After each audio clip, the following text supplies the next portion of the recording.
After each town council meeting, the staff sits down and records a quick recap, highlighting the public meeting. The complete meeting can be found on the town of Avon, Indiana's YouTube page, but this podcast is designed to give you a simple overview to help keep you informed about what is happening. The Avon, Indiana Town Council meets twice a month at Avon Town Hall. A full schedule of their public meetings can be found online at avonindiana.gov. What's up, Town of Avon? This is Angel Gino, the Marcom specialist here at Town Hall, and today I'm with Ryan Cannon, Town Manager. Awesome. All right, today we're going to be talking about the Town Council meeting that happened last night, April 11th.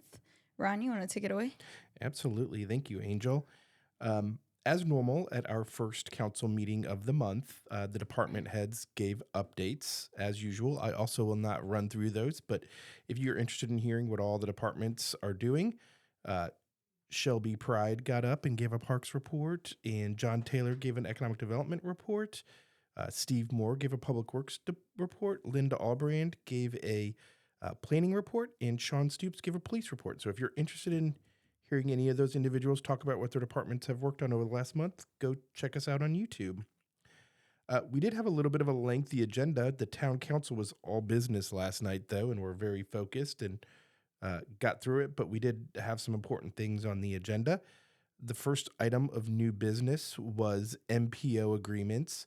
The town has been fortunate to receive funding. For those of you who drive around town and are frustrated with traffic, the only way the town can really afford to do major road projects like that is to get what we kind of call federal funding. And so the Indianapolis MPO is a regional planning organization for transportation projects, and they are the ones who distribute road funding to the 9-county area. So the town was fortunate enough to receive that kind of funding. And for two projects, the first one is Raceway Road and County Road 100 North. The town received a grant of $3,173,830. That project will go to construction. Probably it'll bid late this year, but people will actually see road work occurring next year, so in 2025. The next one is Dan Jones Widening Phase 3. Those of you who pay attention, you know that last year we were doing Dan Jones 1. This year we're starting Dan Jones Widening Phase 2, which is from 100 South to 150 South. Next year we will start Dan Jones Widening Phase 3. And so we also had an agreement for Dan Jones Widening Phase 3. So for those of you who always want the town to widen roads, this is a good example of how expensive it is to widen a road. So our grant for widening Dan Jones Road, which is just a mile from US 36 to 100 North, our grant is $7,515,970, and that's only 70% of the cost. The town has to pick up the other 30%. So it's over $10 million a mile to be able to widen a road. So it's incredibly expensive, and that's just the construction cost. It's not everything else. I think that project, by the time it's done, is going to be about a $15 million project. So it's incredibly expensive to widen roads. So keep that in mind when you're out there and you're frustrated in traffic. Understand what that expense is and how that happens. Both those agreements were approved by the town council. The next item on the agenda was a commercial real estate purchase agreement for the Avon Civic Center. Again, the town has been working with Easton Gray, which is the new town center project, or the Riverwalk District, which will be just west here of the town hall. As part of that project, the town is going to build a civic center, and the developer is donating 3.78 acres to the town. And so this agreement allows the town access to the property so that we can get on there. We are currently working on the design of the civic center, and we're looking forward to sharing that with the community here in the next month or two, probably. So we're trying to get some of the design plans done so that we can share that with everybody.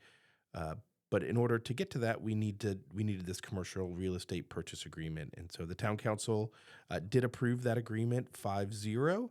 And so that will allow the town to do our due diligence and continue forward with our design.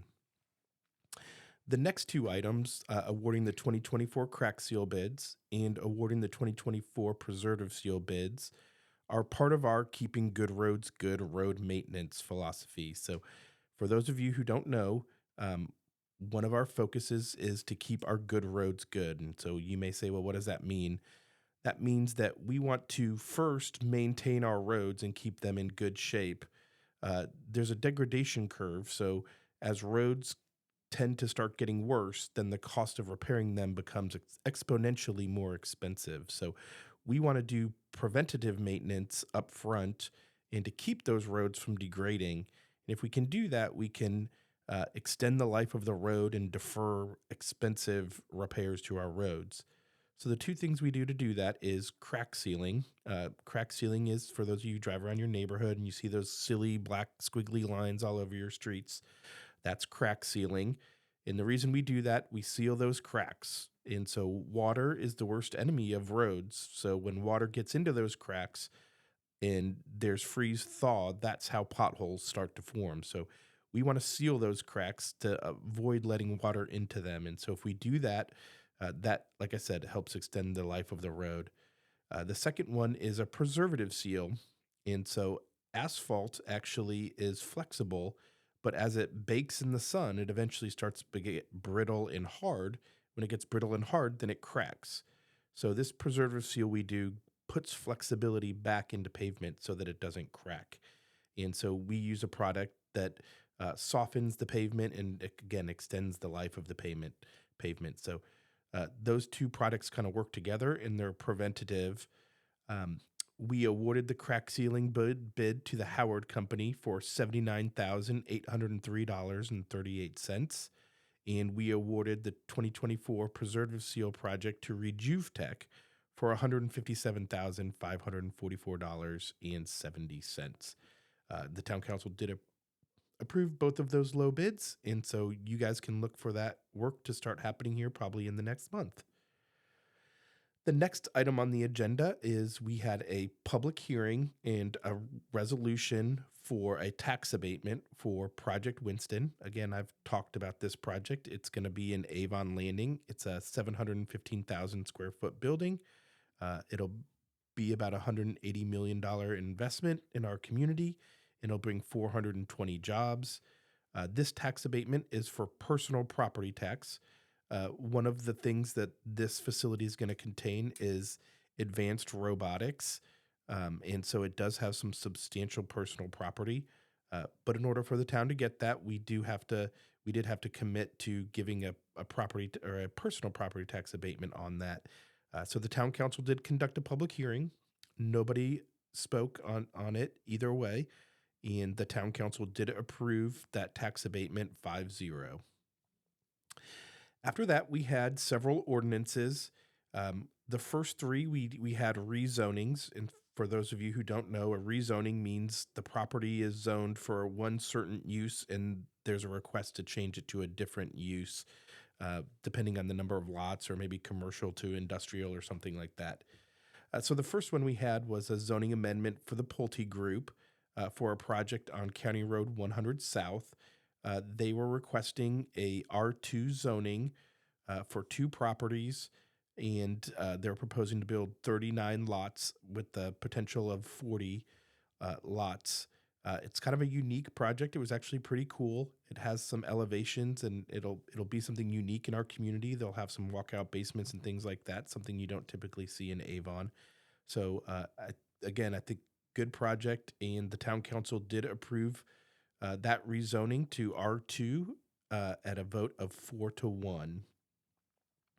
The next rezoning is also a little bit unique.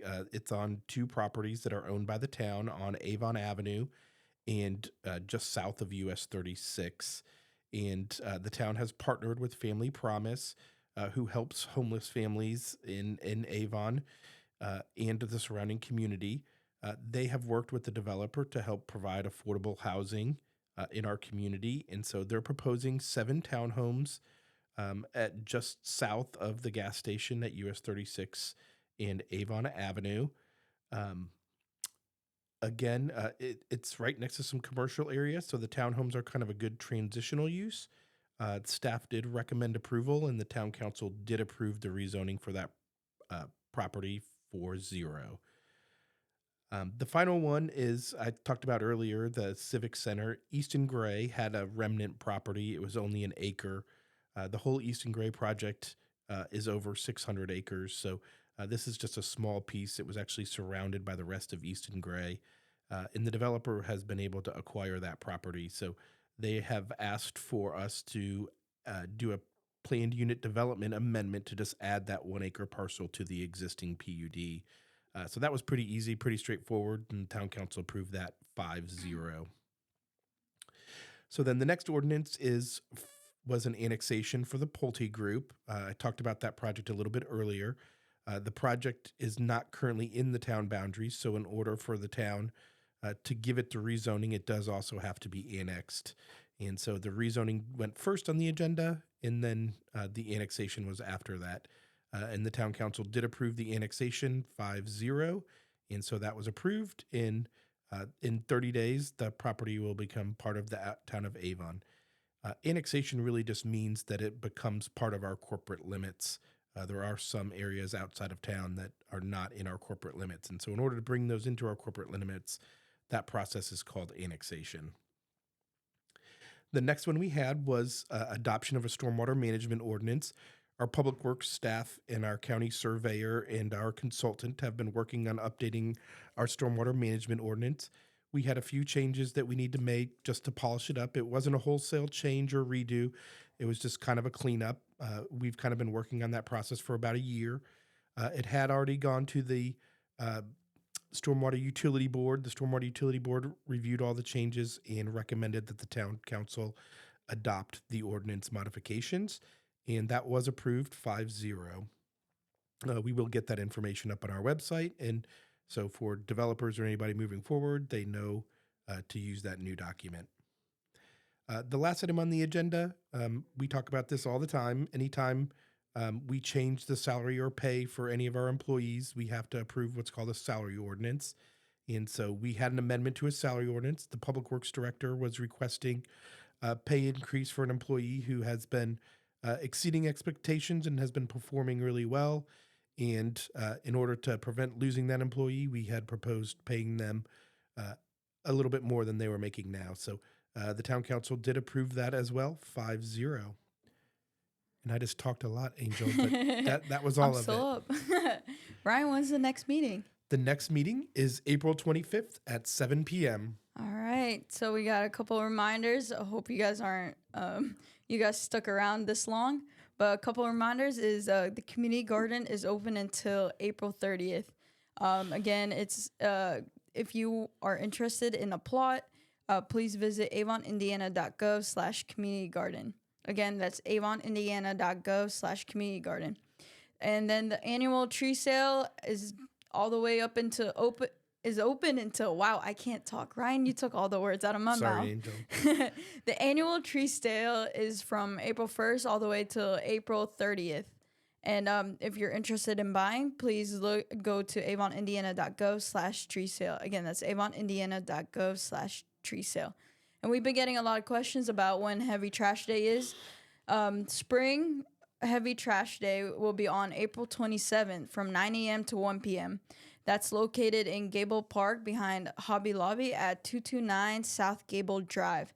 Again, this is an event for only Avon residents, and that is for more information. Ryan, I am struggling like a... It's a Friday, Angel. It is a Friday. It is a Friday. If you're interested to know what you can or cannot bring, please visit avonindiana.gov/heavy trash day. That's avonindiana.gov/heavy trash day. Ryan, it's always a pleasure. Good job, Angel. Thank you. Thank you, Ryan. Good job. We hope you guys have an amazing dry weekend.